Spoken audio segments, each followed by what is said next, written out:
stopping in and ask that question and change. Just state the people they We learned a lot of stuff about your people. I didn't hear what you were talking about. We'll talk about it.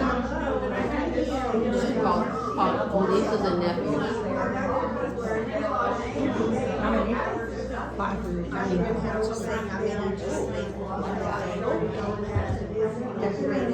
First,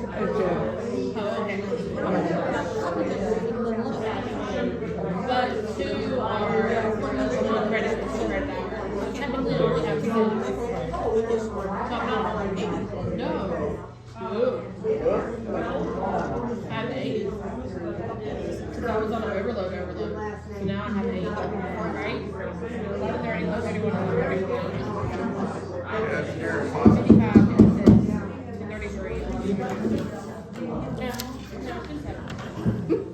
I want to welcome everybody that came today. I got a pretty good turnout. I wasn't expecting quite so many because it's so darn cold. Sunday We also now. moved to Florida.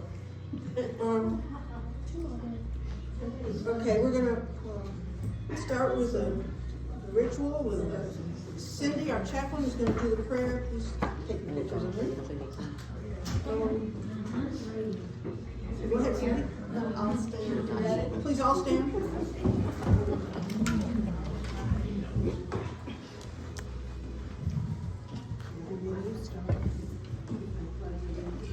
So let's, are we ready for the chaplain, or do we want to do that first? The regent starts. You want to do the regent piece? Oh, I'm sorry, I'm not that. Oh, here.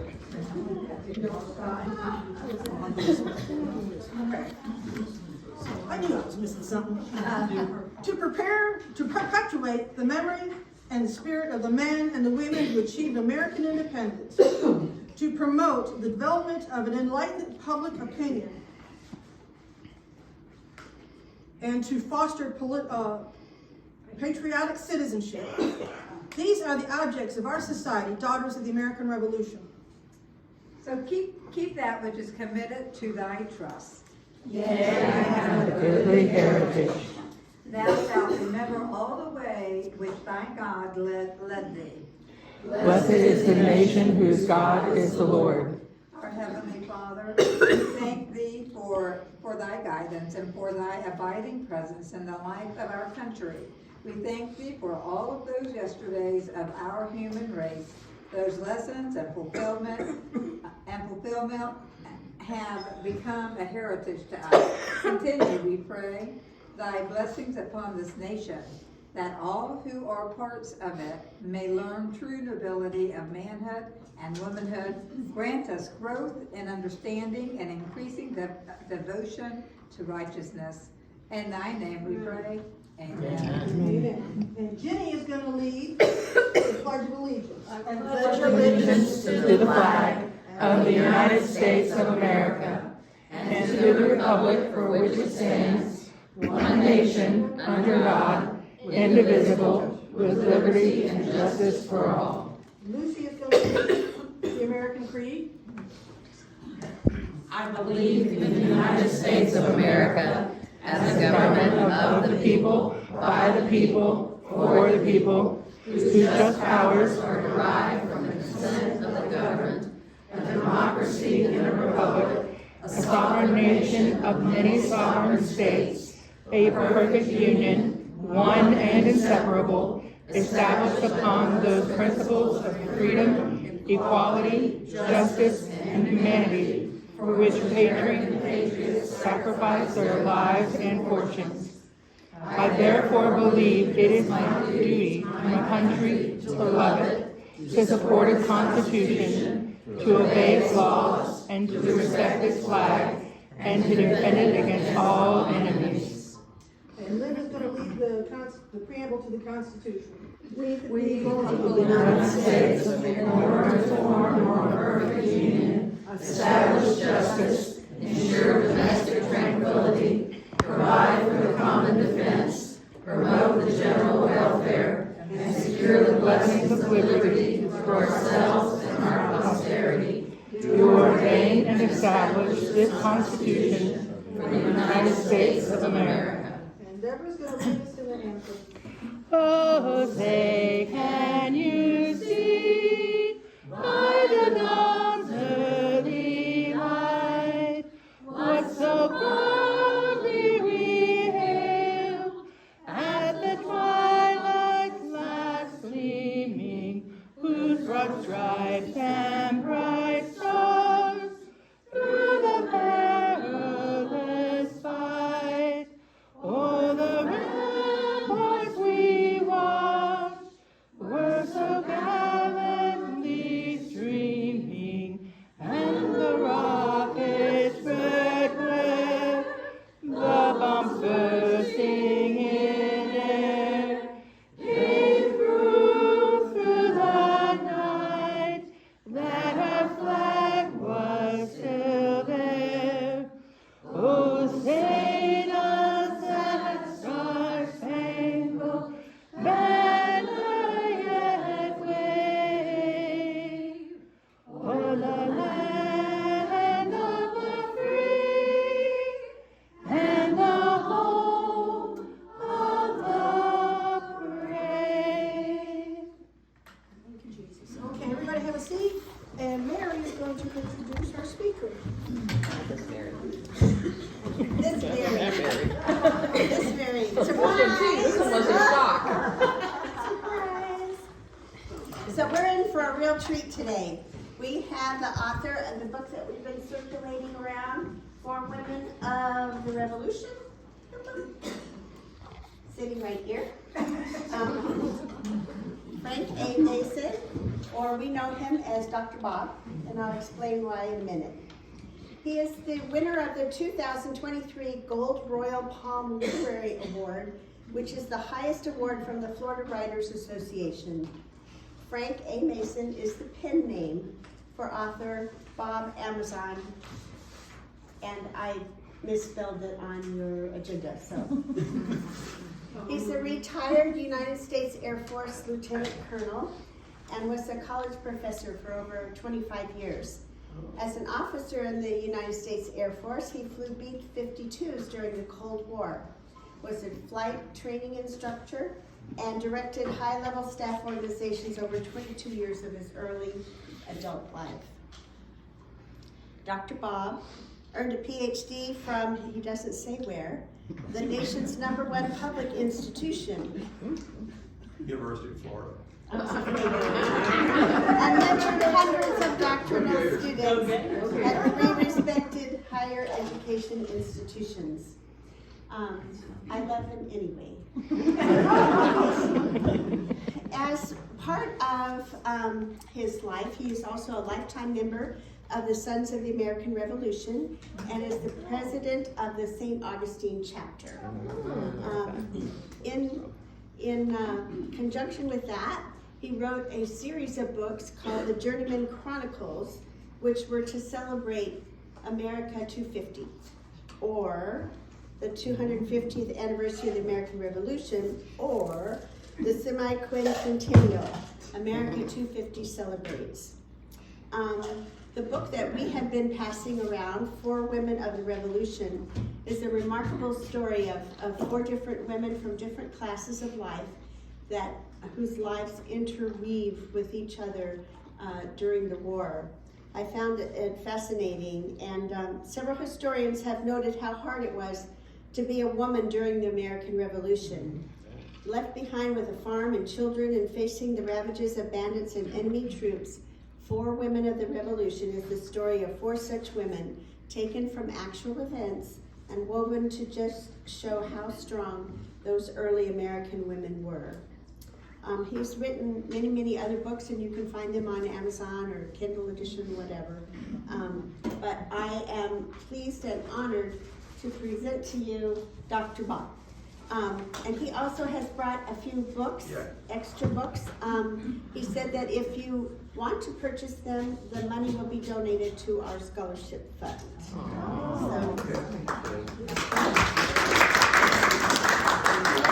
I'm delighted to be here. I kind of was debating about what you guys might want to hear about, so I thought I would give you the opportunity to tell me what you want to hear about. But before I do that, let me mention that the book that you've read is entitled "For Women of the Revolution." I had a heck of a time trying to sell that, so we changed the title and slightly changed the cover, but not the content. So the newer edition of the book is called Echoes of Liberty, and the subtitle is "A Novel of the Triumph of Four Women Against the American Revolution." So, but it's the same story. I made a few minor changes that after you publish a book, you always go, I wish I'd done that. So that's the book that I brought several copies, and if you'd like a copy, like I said, I'm not trying to sell you my books, but the proceeds, 100% of the proceeds go to the chapter. And how much of it?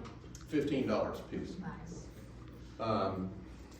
And I'll be happy to autograph any one of them, including the ones that you guys already have. So I don't really know where to start. I could talk to you about my journey as an author. I could talk to you about my family that goes back to 1775 in Florida. I could talk to you about Florida history and the American Revolution, or anything else you guys want to talk about if I happen to know something about it. Anybody have a vote? Some of your family from Yeah. 1775. I'm very lucky to have stumbled into my mom's side of the family.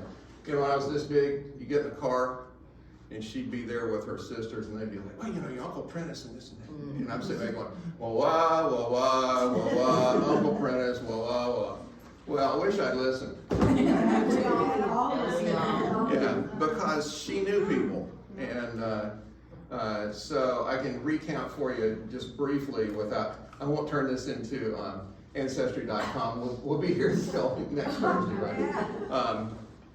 She, as it turns out, and she probably didn't know this, my mom probably did not know this, that a man named Reuben Huggins left Virginia in 1775, along with his brother Daniel, left behind their whole family, including a father named Daniel.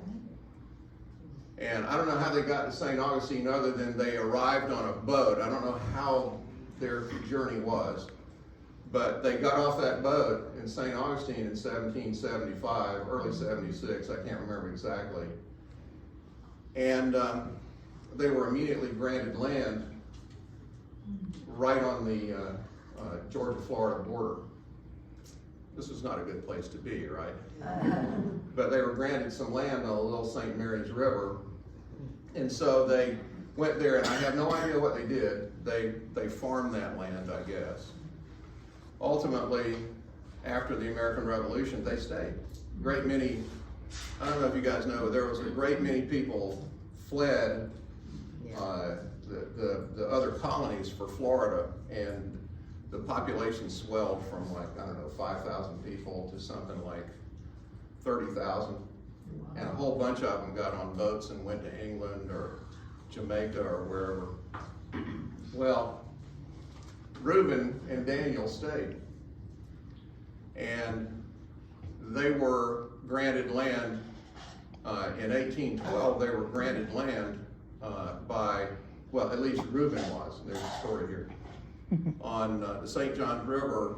Essentially, you know where the Hart Bridge is in Jacksonville? Mm-hmm. Right at the foot of the Hart Bridge on the south side, right near Fort San Nicolas. So there's a San Nicolas chapter of the DAR, was right near there. He got 400 acres. And his two sons, Lewis and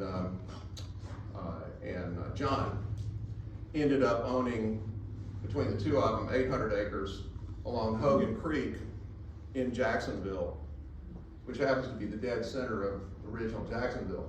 So I should be sitting on a front porch somewhere smoking a $500 cigar, lighting it with $100 bills, but unfortunately, we don't know what happened to Lewis after about 1815. I'm making the assumption he must have passed on. On the other hand, his two sons, so Reuben passed on. Lewis we know what happened to him. He had married a woman who was the widow of a man who had defended Spain, because it was Spanish now, right? And so she had 200 acres. When he married her, guess who owned the acreage? He did. He did. And so he traded off 18 acres at the corner of Forsyth and Hogan Street in the middle of Jacksonville to Isaiah D. Hart, who founded Jacksonville. He sold it to Isaiah D. Hart. It's a lot like the Manhattan thing with, you know, a handful of beads and so forth. I think he got like 3 cows, you know, and maybe $10 or something.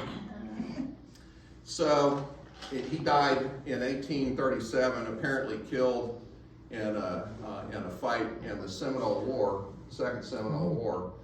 And the word that I had was he was penniless when he was killed. The other brother sold off his land. We don't know what happened to him. He sort of went on up. My mom's branch of that family was William, the oldest son. He moved to Alachua and married into the Lanier family, or they married into his family. It just depends on how you look at it. And they were the early 1830s-ish people who are now referred to as Cracker Cowboys. We go all the way back to the Cracker Cowboys. A bunch of them ended up in Kissimmee, which is where my mom's folks were. And so to sort of cap off some of my background in Florida, I go back, I guess that must be 5 generations, 7 generations, something like that. You guys know Yelvington Road out here? That's my mom's people. My mom's branch of that family ended up in DeLand. And Gideon, who's buried out there off of Yelvington Road, is, I think, the brother of my however many times great-grandfather on my mother's Yelvington side. So there's a whole lot of people, and if you start digging into their backgrounds, several of them were people in the Second Seminole War, a lot of them. Some of them you can find a picture that says things like, a veteran of the Confederacy, no finer man ever wore the gray than did, you know, whatever the ancestor's name was. So, you know, they were all Confederates. So that's sort of the Florida piece of my history. If John here could find the links, I'd have 13 ancestors that fought in the American Revolution. However, we've only found 1 and a half. The other one is being worked as a supplement. I anticipate that in like 2030 we'll hear back from that because they've been taking so long on some of it. But that's fascinating, to me fascinating, because if I'd listened, I might have learned some stuff, you know.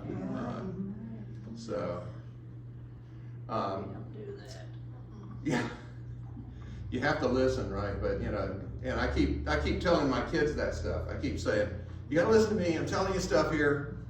And my daughter's got a package working to be a DAR member in St. Augustine, although she lives in England. So she lives in the wrong place to wave the flag and say it. There's chapters in England. Oh yeah. There's at least 2. That's right, and I've told her that, you know, and I'm very proud of her. She's a lieutenant colonel in the United States Space Force. Oh, wow. And she'll be a squadron commander this coming June. And she's gonna have my second grandchild. So she's gone from second child to most important child. Go ahead. What gave you the idea to write about the 4 women? So I'm glad you asked that question, because I attended a seminar in South Carolina back two years ago. And I had been contemplating these women, and I'll tell you where the women came from. These are fictional characters, but they have pieces of real people that sort of inspired them, floated through. So I attended this seminar. It's the annual South Carolina Revolutionary War Symposium. It's in Columbia, and it's very good. Very academic and all that stuff. So as an official PhD geek, I had to go and groove on all the academic stuff, right? And this one guy stood up and said, if you think it was hard, and this guy was a retired Army infantry officer who has become a historian. He said, if you think it's hard to be a military guy out there riding around on your horse and riding with Francis Marion and people like that, imagine what it would be like to be a woman stuck on a farm with 3 or 4 kids, 1 horse and a crop, and bad guys riding around all the time, and no one to help you defend against those bad people. And I said, okay, well, I'm right, I need to write this book. And so where the book came from was in doing research for my Journeyman series. I stumbled into a woman named Eliza Young Wilkinson. And Eliza Young Wilkinson was probably no more than 20. She was widowed. She didn't have a child. Now the character in the book, that's Eliza in the book, has a child. That was a piece of artifice because I needed something for the slave girl, Anfi, to be connected in here with. And I said, well, how better than to have the slave girl be the wet nurse for little Benji, right? So I had to do that. Eliza Young Wilkinson wrote a series of 12 letters, and you can get these. You can go on the web and put in Eliza Young Wilkinson's letters into Google, and you can read the letters. They were to a friend named Mary, but she didn't say Mary, she said M. You had to assume that that was Mary, because she and this woman, Mary, were huge buddies. And in those days, people wrote intimate letters to each other because they didn't have email, right? They did not have Twitter, and they didn't have a web facility like we do. And she explained things that were going on her plantation because she was the wealthy daughter of the Youngs and lived on Young Island outside of Charleston. And so when I read her letters, I said, this is a perfect kind of prototype for the character that I want to, at least one of the characters. Anfi, the slave girl, was predicated on the wife of Elijah Kingsley. You guys know about Kingsley and Kingsley Plantation. Anybody ever been out to Kingsley Plantation? Yeah. Probably most people here have been out that way. Well, Kingsley, Zephaniah Kingsley is his name, not Elijah. He married a slave woman in Jamaica and brought her to the United States, and her name was Anta Jai Kingsley. Ultimately, she ran his plantation. He was gone a lot. She educated herself on English and, I guess, math and all the things that you need to do to be able to successfully run a plantation. And I decided, well, what would such a person, how would they fit into the society, and what would they want?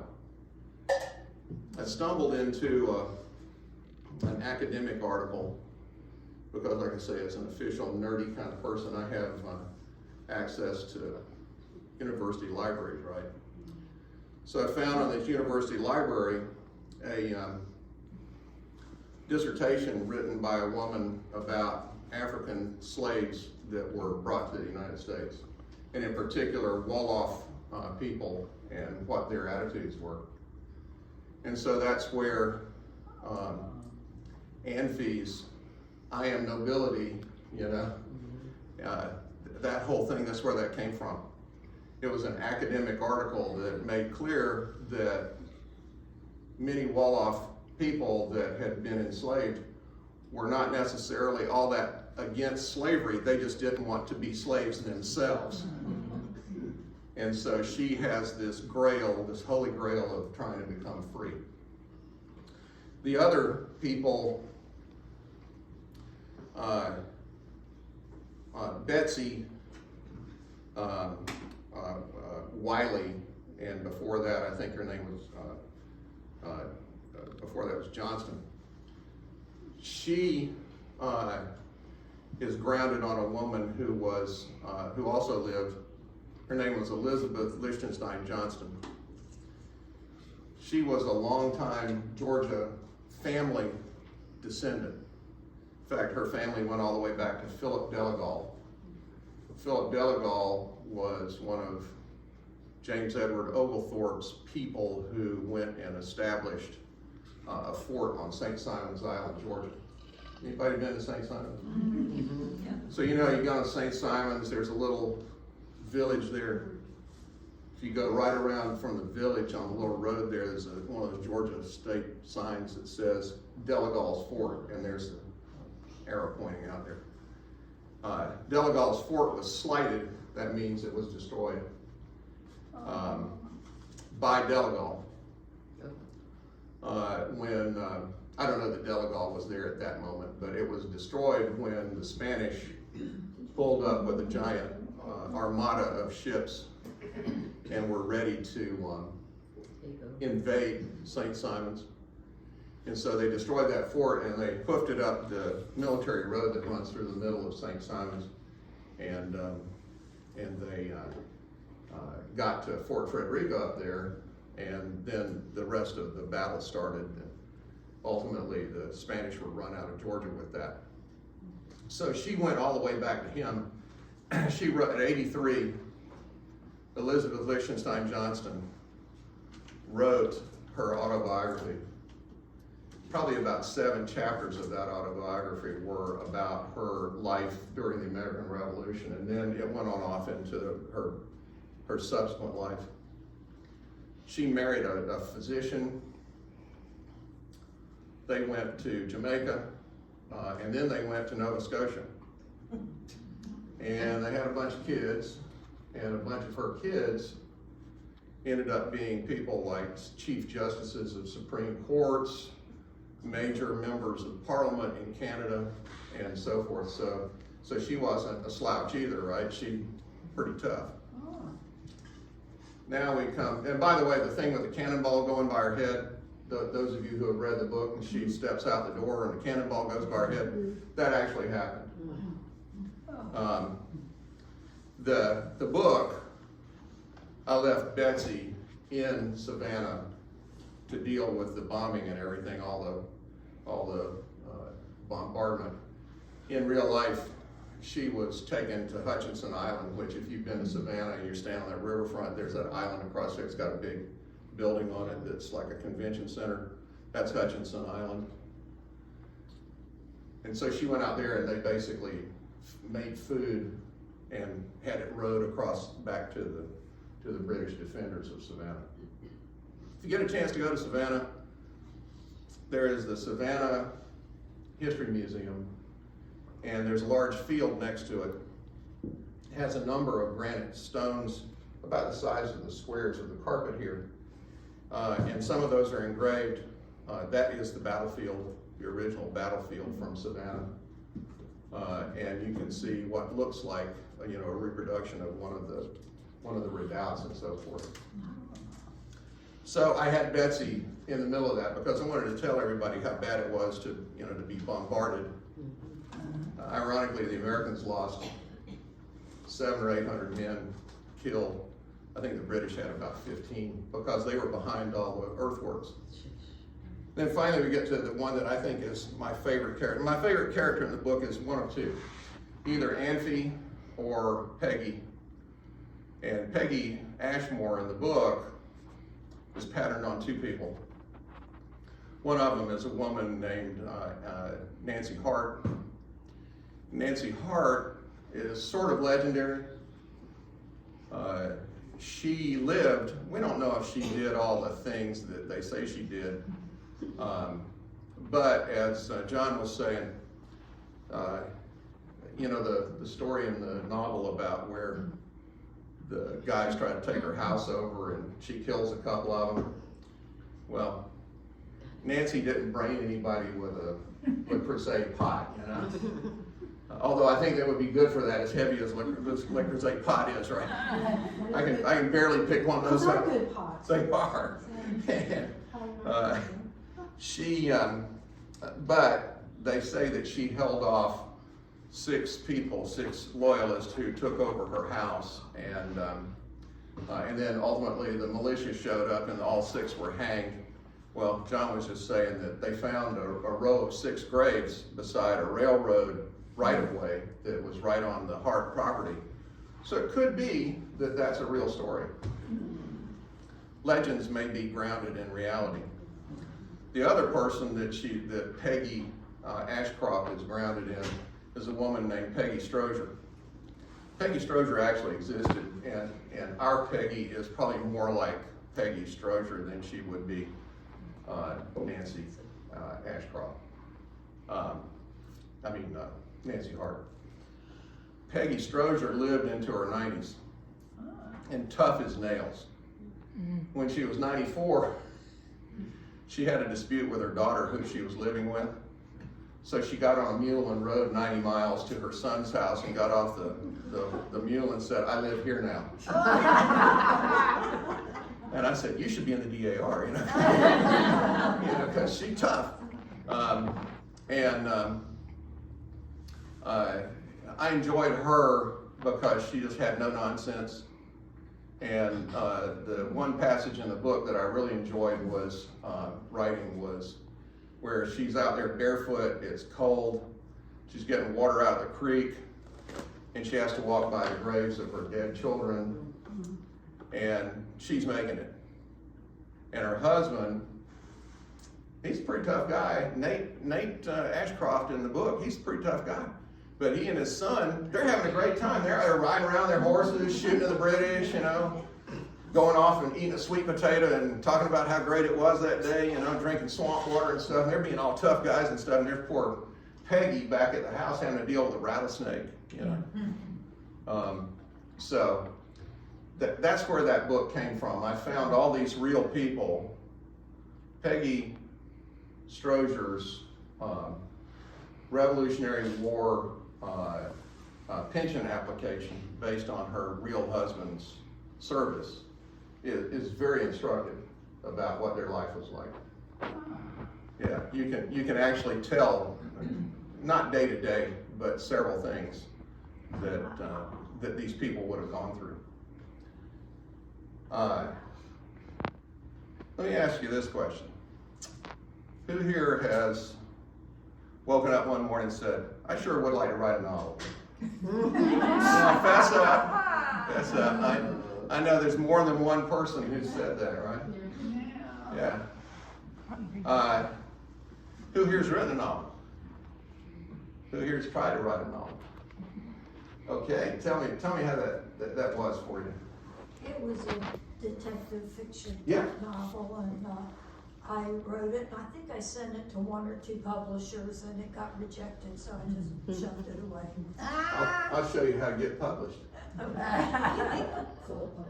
I'm 72 years old. I determined that I was not going to go beg some 30-year-old publisher somewhere to listen to me about what I had to say in a book. So I wasn't going to do that. And so when I retired from being a college professor in October of 2021, and about a month later I said, my brain is turning to mush. I spent the 10 years before I retired, I spent most days reading people's poorly written dissertation prospectuses and telling them what needed to be done and send it back to them, and they wouldn't do it, and I'd get it back from them and I'd say, "I told you not to." I decided that my brain was going to mush because I didn't have that to stimulate me. Even though I would sit there looking at it going, "I want to strangle this person." But nonetheless, I decided, well, I can write those novels I always wanted to write. In 1980, I thought I might write a novel. So I went down and I thought, I'll buy a computer because I'm a really crappy typist. So I'll go get a computer because I can fix. When I walked into the IBM store, I said, "How much is that computer?" The guy said, $3,500. I said, "I'll pass on being a novelist." Because I didn't have $3,500 to be a novelist, right? Yeah. So, lo these many years later, however far that was from 1980, what is it, 51 years? Oh, God. No, 41 years later. I said, I can do a novel. Well, I had no earthly idea of what was involved in that. So I got out this huge piece of paper, you know, these chart packs that people do, these let's all do team stuff, and they put stuff on the chart pack and they hang it on the wall. I had one of those, so I laid it on the table and I started putting stuff all over it.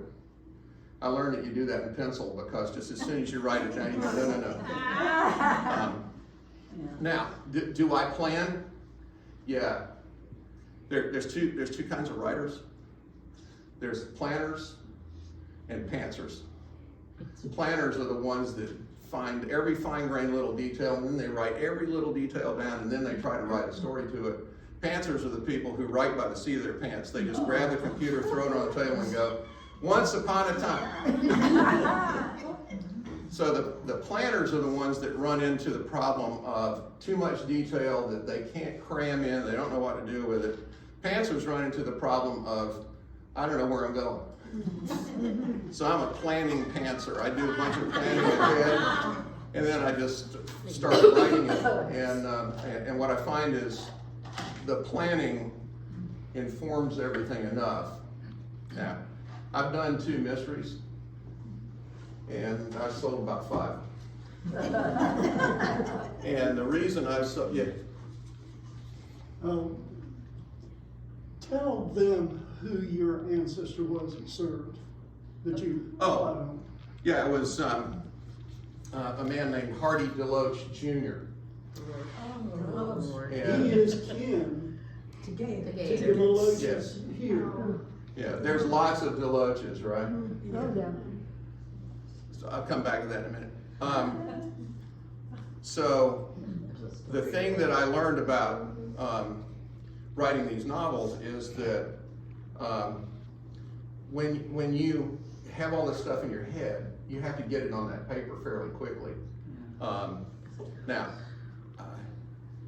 I immodestly, apparently I have some talent for this. I've sold 5 or 6 mysteries. Well, I've written 2, and I've probably sold 150 copies of each. And historical novels, on the other hand, which is apparently a niche that I fit into. The other day I looked, I'd sold 4,500 copies, as in, copies, and another 10 million pages in 2 years. So it's possible to do a novel and sell it. And I won't turn this into a how to do that conversation, but if you want to talk about it after our meeting, I can tell you a little bit about it. What I will tell you is I'm independently published. They call it indie publishing now. They used to be called self-published, but that was considered, if you were self-published, you were just useless. No one would read your stuff. But I'm indie published.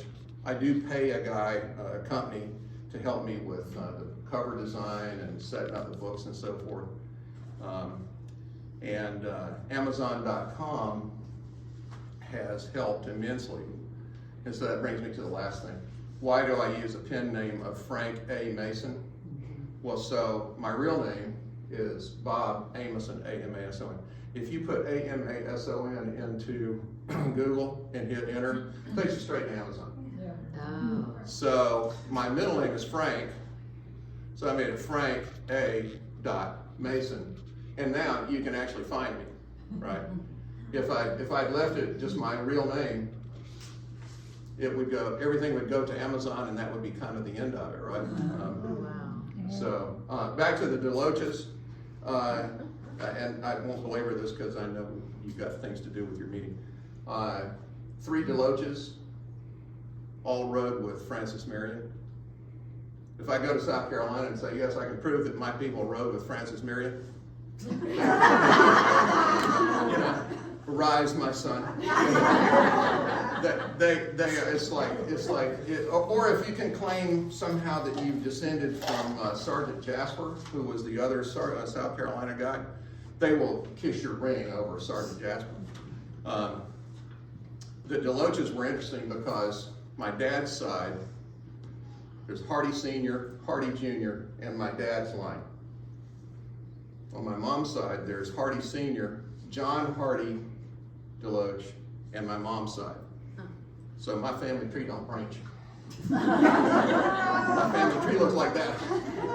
And neither of my parents knew that, and they've passed on now some years. I wish that I could meet them for a few minutes and just say, "You're not going to believe this."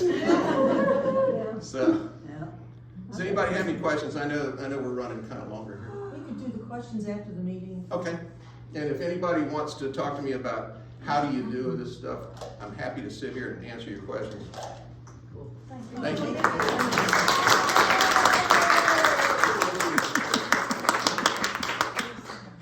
Thank you very much. That was interesting. Moving right along. We're going to have the secretary's report from Christy. Our last meeting was at Miss Molly's house, so we had a wonderful Christmas party. Just want to thank her for that. I don't have any other minutes or anything from our last meeting, but if you're not getting my emails telling you, what we're doing month to month, just let me know and I'll make sure I have it correct. May I say, if there's anybody here that has lost or misplaced a blue kitchen towel, I have one, but unfortunately I forgot to bring it. But I might try again next month. Okay, treasurer's report from Carol White. Alright, so you've got on your table a couple papers of the reports from September through December. Because last time my computer didn't want to print out the stuff, which is why we're taking it. So between September and December, we took in $2,580. Most of it was dues and some of it was scholarship money. The last time I brought the scholarship box, which I didn't do today, we took in a good bit of money. Now our expenses are a whole different story. We started out with $3,061.37. We brought in $2,580, which was really nice, but then we spent a lot of money out. We went and paid our new members dues, to National.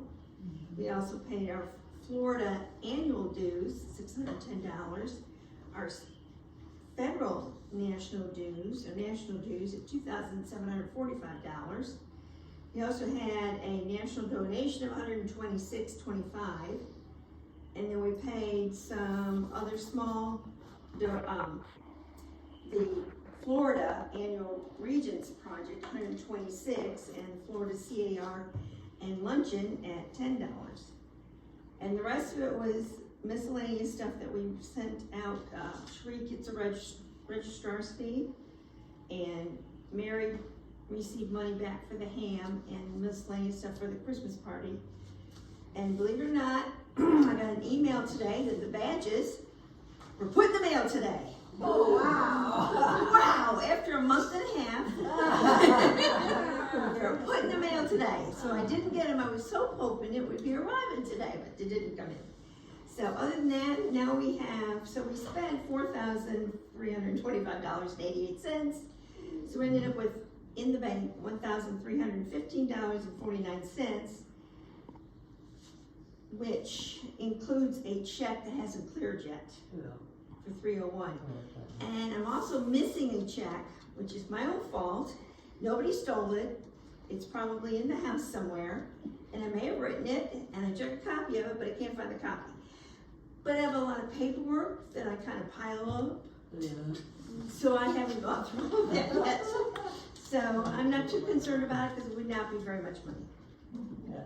Other than that, so we really have 13,1549.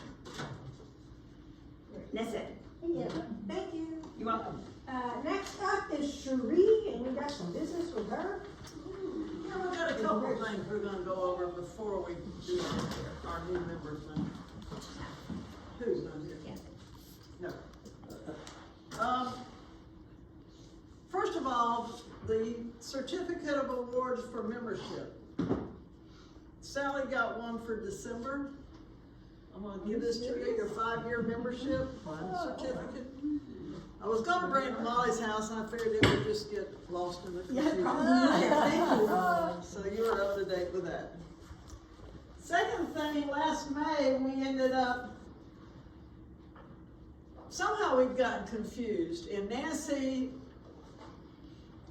should have gotten a past president's pin when she was past president. Somehow she got the honorary president's pin, never got the past president's pin. So we voted to make her honorary, but she already had the honorary. So Nancy, here's your past president.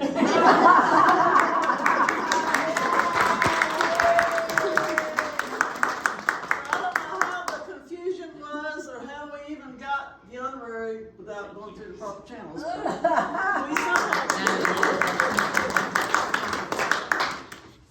Which I had last month, I was going to do it, and then I forgot. I turned around and brought the honorary one again instead of the past one. Service to America. I have been needling y'all forever to get your Service to America hours in.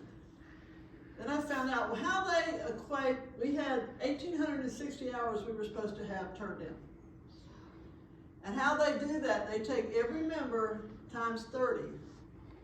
And that's how they come out with the total amount. So they figure every member can do 30 hours of community service in a year. That's probably true. Which every member can do.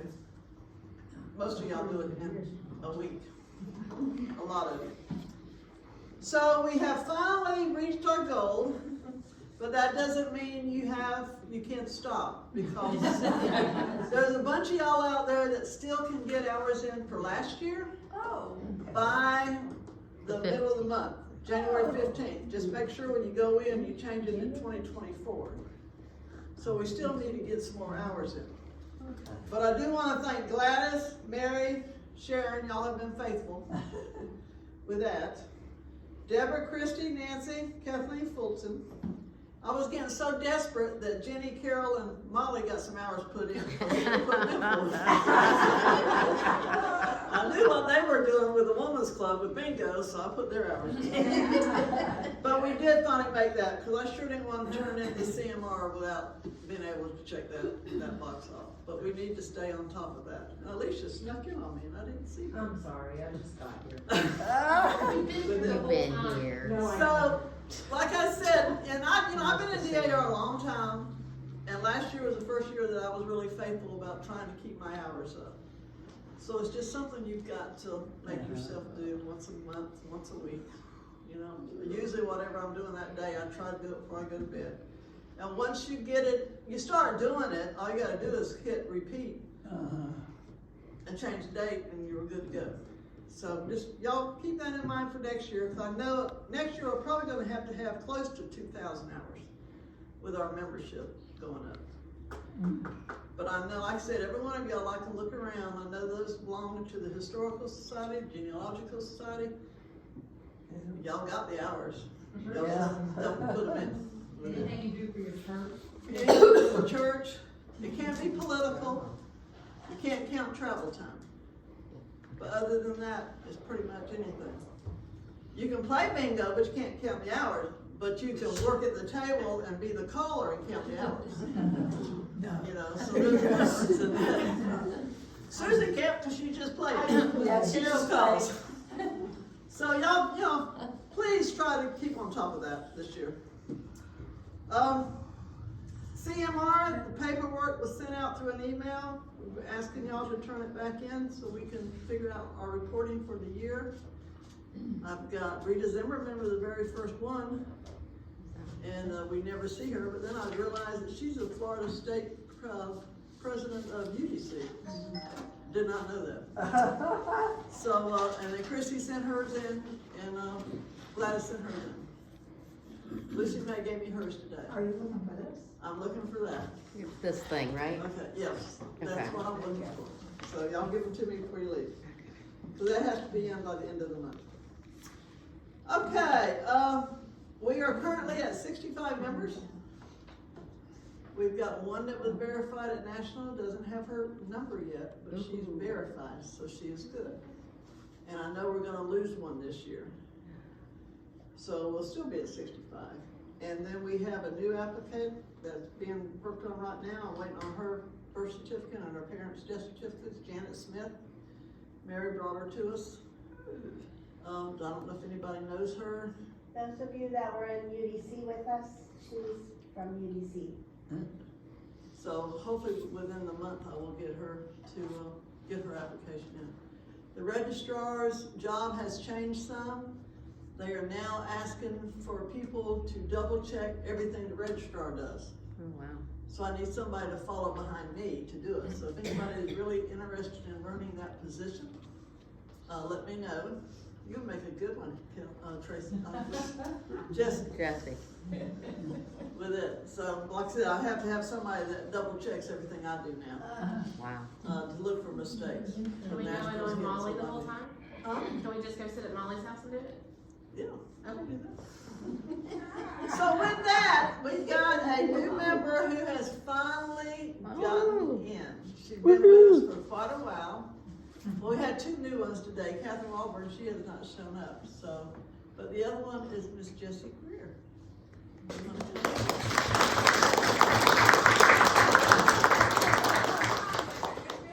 Jessie has been telling us all along that she's not real. But she's I now can't say that. She's now real. Fully authentic.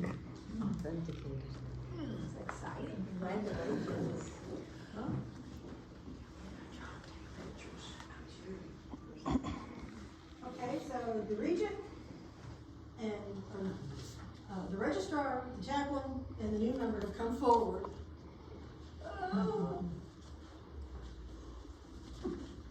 Okay, before we actually start bringing her in, her descendant, her patriot, is Joshua Daniels. He was born on January 19th, 1744 in Virginia. He served as a private under Captain Joseph Smith, 4th Company. They fought in Colonel Nathaniel Gist's Virginia Regiment in 1777, and he died on May 15th, 1811 in Grantsville County, North Carolina. And what I'll give you is your packet that was sent to National, and then there's another 4 ancestors that I hit dead walls with, that I've got all their information too. So, but she has got quite a few patriots that are there. I just have to prove with it. So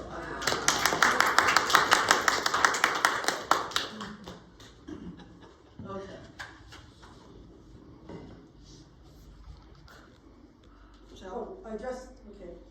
I'm sorry. The chaplain will now give the oath of membership to the National Daughters of the American Revolution.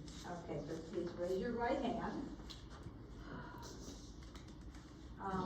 Do you promise faithful loyalty to the bylaws of the National Society Daughters of the American Revolution, the Florida State Society Daughters of the American Revolution, and William Bartram Chapter, God being your helper? I do. Do you promise faithfully to uphold the Constitution of the United States of America, God being your helper? I do. And do you promise that at all times you will promote the objectives of the National Society to the best of your ability, God being your helper? I do. Well, may we pray. Our Heavenly Father, we lift our hearts in prayer, grateful for the blessings of liberty and for the privilege of membership in the National Society Daughters of the American Revolution. We thank Thee for those new members who are willing to give their time, thought, and talent in service to the National Society. May their service be pleasing to them and to Thee. So, Welcome, Jessie. Thank you.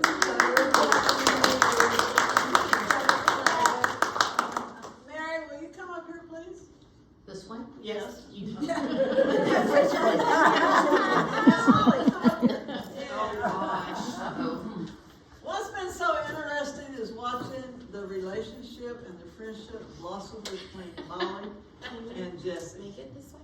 My adopted granddaughter. That's it. They never knew each other before this, but they are so much like grandma and granddaughter, it's not funny. So this is all your paperwork, but this is, she requested that you pick her.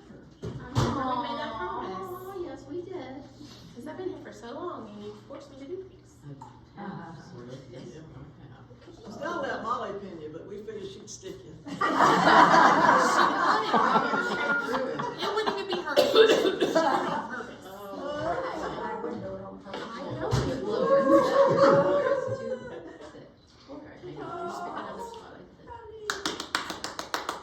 Don't hurt her, she's my shock young. No. You can stick her. I can stick her. Just don't drop her, please. Alright, I think that's, Are you sick yet? no. This was a bad idea. It's the little, trying to get into the little hole here.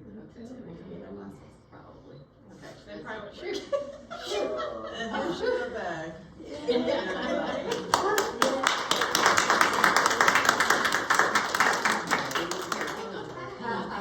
on, grab the. Okay.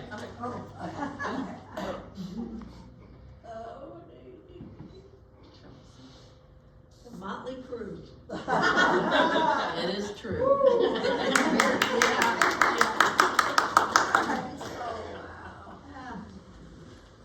So she is now official. She can't. Official. Darn it.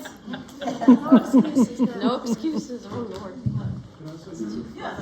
Bob, this is Cherie Register. Got your last name right? Who assisted me in getting you in the SAR. It was not easy. That's because my family tree doesn't branch. We're into, I have mine, and there's quite a few people in here who have all ran or were in with Friends of America too. So there's, South Carolina's real heavy in this room. Real heavy. okay, so we're some of this old unfinished business we're gonna have to skip because Vicky's not here. So let's go on to the tree report from Suzanne Rowland. I think I saw her here somewhere. So, the tree came out beautiful, for those of y'all that didn't get over there to see it. And there were lots of beautiful trees. I got pictures of Did you get pictures of it. Yeah, I it? didn't have good pictures of it because The lighting was not working. Yeah. But anyways, the good news was there were tickets in our box. Yay. So the tree went home to somebody. It would have been real bad if we would have had to go retrieve our own tree. So anyways, but everybody who helped and donated and all that good stuff, it was. And everybody Thank who's you. helped with that tree, you can count your community. Thank you, everyone. Okay. Christy's gonna tell us about the parade. Okay, we had 5 ladies come to participate in our float and decorate and go down through the Christmas parade. It was horrible weather. It was misting rain and blowing wind, and it was so cold. But we had a good time. But we did have 5 come. So thank you all that did come. And everybody that was in that parade, you can count your Vicky and her husband did a fantastic job, and I hope that next year more of us will do that. The little kids on the parade route were so adorable. They were so excited. And I mean,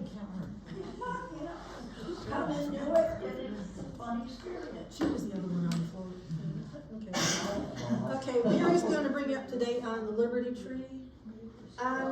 So we presented before the city of Palatka and requesting a tree to be designated there on the riverfront. We were turned down. And so it's in the works to go before the county, and hopefully we'll have a report next month for that. Yes.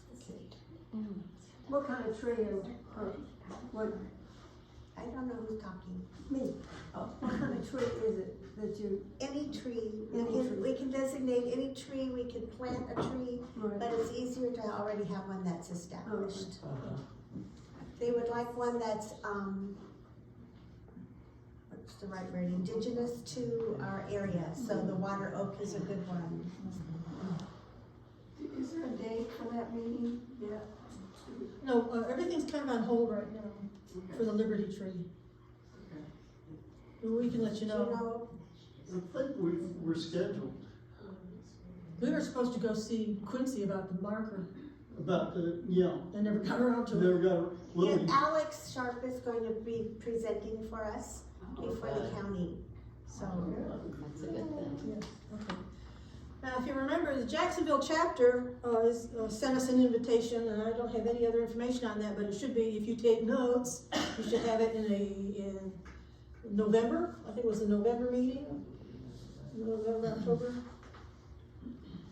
And then, let's see, the Tampa chapter is having a speakeasy luncheon on May 10th. If you want to go to that, you can contact them. And again, we want to thank Molly for that wonderful Christmas party at her house. It's always better there. Okay. Moving on to new business, festival planning. I included Azalea just because it started with an A, but it's less than 2 months away, so we're not going to worry about that one. And it costs to have a booth there. That was the other reason. But the main reason we want to do these festivals is to get people out, to get out there, let people know that we are here, that we are a service organization, and there's a lot of people in the area that could be potential members. So the Blueberry Festival is coming up, the Bartram Frolic and the Freedom Fest. Unfortunately, people have managed to put them all on the same day. So, now last year we had a booth at the Bartram Frolic, and thank you, Cindy, she did an awesome job. And we had a booth at the Freedom Fest, thank you, Vicki, she did an awesome job. But if you guys would like to try that again, or someone else would like to help out, let us know. And so, the Blueberry Festival, the Bartram Frolic, and Freedom Fest are all in April, late April. Then Catfish Festival is early April. And we don't do the Blue Crab Festival because it costs money to have a booth in that, and it's an outrageous sum. So, but we can still go to the Azalea Festival and the Blue Crab Festival and support it as citizens. Or volunteer to work at a booth, that'd be volunteer hours. That's not done by the DAR, but some other organization. So keep that in mind. Scholarships time is coming up. We need donations for the scholarships. We're still trying to come back financially from that few years back. And also, election of officers is coming up in May. So anybody's interested, contact Mary. Mary's going to be the new regent. I think we need to look at the bylaws on that, because it tells you to get a nominating committee. That nominating committee gets together and plans who will be your slate of officers. Then that is presented the next month, and then you have to wait another month. So, Yeah. Pretty much the board has done the nominating committee so far. well, you have to ask for Volunteers. yes. I'm always asking for volunteers, everybody. There's like close to 30 people in here. It doesn't have to be the same handful of people all the time. So, contact Mary, please. And with that, we will adjourn the meeting. And we're running late, so we'll clean up and ask our speaker any questions you have. And have a good month, and we'll see you next month.